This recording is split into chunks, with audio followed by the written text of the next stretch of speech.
তরিকতপন্থী ভাইদের কাছে ক্ষমা প্রার্থী। আমি কোনো মাজারপন্থী তরিকতপন্থী লোক নই। আমি আসলে ফেসবুকে যখন প্রতিনিয়ত পোস্টগুলো দেখতেছিলাম, আসলে আমি আর চুপ করে থাকতে পারলাম না তখন, যখন আমি দেখি আমার তরিকতপন্থী এক ভাই আজকে রাসূলকে ভালোবাসে বলে তার জীবন উৎসর্গ করতে হয়েছে। সেটা কেন? কারণ সে রাসূলকে ভালোবাসে, সে ওলি আল্লাহকে ভালোবাসে, সে ওলি আল্লাহকে বিশ্বাস করে। এটা কি তার কোনো অপরাধ ছিল? এর জন্য কি তার জীবন দেওয়াটা ঠিক হয়েছে? তাকে হত্যা করা কি ঠিক হয়েছে? আর নারায়ণগঞ্জের মদনপুরে একটা দরবার শরীফে গত শুক্রবারে বৃহস্পতিবার রাত থেকে ওরা কর্মসূচি পালন করছে এবং শুক্রবারে অ্যাটাক করেছে। সেখানে কি আমাদের প্রশাসনের ভাইরা কোনো ভূমিকা রেখেছে? তারা কি পারতো না কোনো পদক্ষেপ নিতে? যে আর্মি আমাদের এই দেশকে স্বাধীন করার জন্য আমাদের পাশে পায়ে পা মিলিয়ে কারো কাঁধ মিলিয়ে দেশকে রক্ষা করেছে, সে আর্মি ভাইরা আজকে নীরব কেন?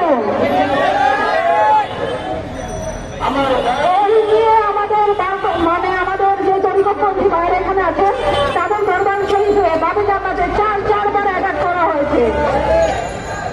বাবে বরকতে গত পরশুদিন অ্যাটাক করা হয়েছে। কেন?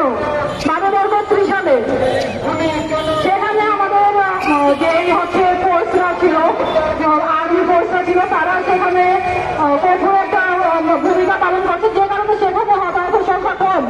কিন্তু বাবে জান্নাতের তো কোনো অস্তিত্বই তারা রাখে নাই। তারা সেখানে যে দালান কোঠা ছিল সবকিছু পুড়ে দিচ্ছে। শুধু তাই নয়, যারা কর্মজীবী মানুষ, দিন মজুর, তাদের জীবন পুড়িয়ে দেওয়া হয়েছে। কেন ভাই? আমাদের অপরাধটা কোথায়? আমরা ওদের বিশ্বাস করি, আপনারা সবাই জানেন।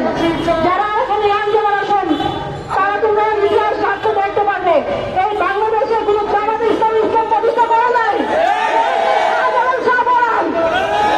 এই বাংলাদেশে ইসলাম প্রতিষ্ঠা করেছে ওলি আউলিয়া। বাংলাদেশ ওলি আউলিয়ার দেশ। ওলি আউলিয়াদের বিরুদ্ধে যদি আর একটা রক্তক্ষরণ হয়, আমি কঠিনভাবে হুঁশিয়ার দিতে চাই, আপনারা প্রস্তুত থাকেন। তাকে বলে বুঝেন আপনারা?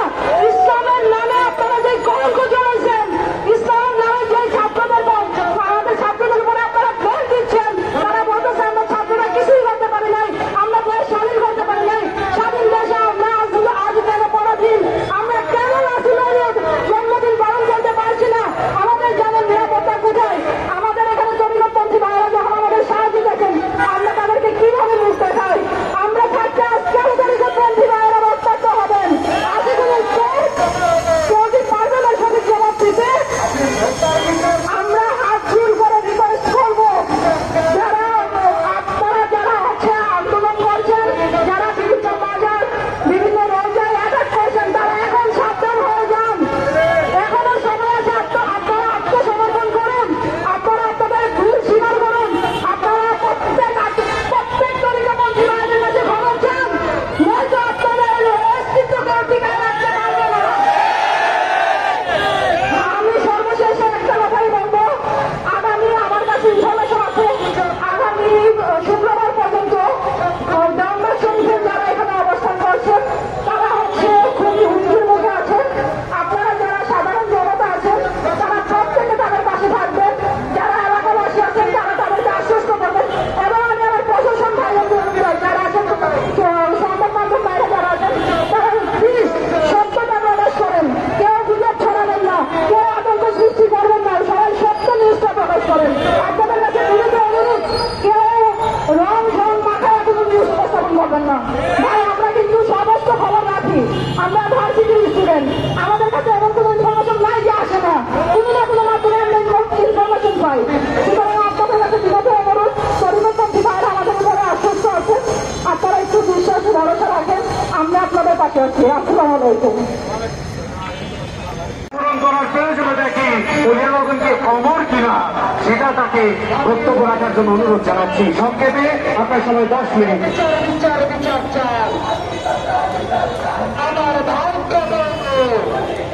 নাহমাদুহু ওয়া নুসাল্লি আলা রাসূলিহিল কারীম। আম্মাবাদ সর্বপ্রথমেই মহান রব্বুল আলামিনের শহীদ দরবারে শুকরিয়া জ্ঞাপন করছি যে রব্বুল আলামিন আমাদেরকে সৃষ্টির সেরা হিসেবে এই দুনিয়াতে প্রেরণ করেছেন। পাশাপাশি লক্ষ কোটি দুর্বসনা পেশ করছি সৃষ্টির প্রধান আকর্ষণ বিশ্বসভার সভাপতি মক্কার মতি মদিনার জ্যোতি বেতার বেঠি ফুকনের সতী আকার নাম কাজের মদিনা সরকারে দৌলম হযরত মুহাম্মদ মুস্তাফা আহমদ মুস্তাফা সাল্লাল্লাহু আলাইহি সাল্লামের পরশময় কদম মোবারকে। সম্মানিত ভাইয়ের আমার, আজকে বিভিন্ন স্কুল কলেজ ইউনিভার্সিটির ছাত্রছাত্রী কমিউনিটি ছাত্রছাত্রী পরিবারী ছাত্রছাত্রীদের এই শান্তিপূর্ণ মানববন্ধনে অর্থাৎ দেশব্যাপী আউলিয়া ইকরামের মাজার এবং দরবার শরীফ হামলা ভাঙচুর অগ্নিসংযোগ লুটপাটের প্রতিবাদে এই ছাত্র সংগঠনের শান্তিপূর্ণ সমাবেশে মানববন্ধনে যারা উপস্থিত রয়েছেন, দেশের যারা গণমাধ্যম কর্মীরা বাইরে রয়েছেন, যারা আমার কথা শুনবেন, যারা শুনছেন, সকলকে আমি সালাম নিবেদন করছি। আসসালামু আলাইকুম ওয়া রাহমাতুল্লাহি ওয়া বারাকাতুহু। সম্মানিত সুধীমণ্ডলী, আপনারা লক্ষ্য করছেন সাম্প্রতিককালে বিভিন্ন আউলিয়া ইকরামের মাজার দরবার শরীফ ভাঙচুর হচ্ছে, অগ্নিসংযোগ হচ্ছে, লুটপাট হচ্ছে। এই লুটপাট ভাঙচুর অগ্নিসংযোগে আমাদের স্মরণ করে দিচ্ছে সেই এজিদের কথা। এজিদ 3 বছর ক্ষমতায় ছিল।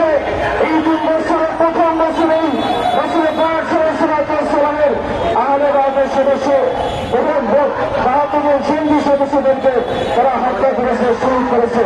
দ্বিতীয় বছরে মদিনা যারা সাহাবী ছিল তাদেরকে হত্যা করেছে গণহারে। তৃতীয় বছরে সম্মানিত সুধীমণ্ডলী অর্থাৎ মক্কায় তারা আক্রমণ করেছে। সম্মানিত ভাইয়ের আমার, তারাও তো মুসলমান ছিল। আজকে যারা মুসলমান দাবি করে, যারা আলেম দাবি করে এই যে অগ্নিসংযোগ করছে, সম্মানিত ভাইয়ের আমার, তাদের এই ক্যাটালগ, তাদের এই সিম্পটম সেই এজিদের সিম্পটমের মতোই আমার মনে হচ্ছে। আজকে এই ছাত্র সংগঠনের ডাকে সারা না দিয়ে আমি করলাম না। সম্মানিত ভাইয়ের আমার, এই ভারতীয় উপমহাদেশে ইসলাম প্রচার কোন আলেমা করে নাই। এই ভারতীয় উপমহাদেশে ইসলাম প্রচার করেছিল ওলি আল্লাহগণ। আমি তাদের মাধ্যমে আমরা মুসলমান হয়েছি, আমরা ইমানদার হয়েছি, আমরা কোরআন পেয়েছি, আমরা হাদিস পেয়েছি, আমরা যুদ্ধ করি, আমরা টুপি করি। তাদেরই অবদান, ওলি আল্লাহদের অবদান। সম্মানিত সুধীমণ্ডলী, এই ভারতীয় উপমহাদেশে আমরা যে মাদ্রাসা করি আলিয়া মাদ্রাসা, এই আলিয়া মাদ্রাসা শুরু হয়েছে 1782 সালে। এরপরে কওমি মাদ্রাসা এই ভারতীয়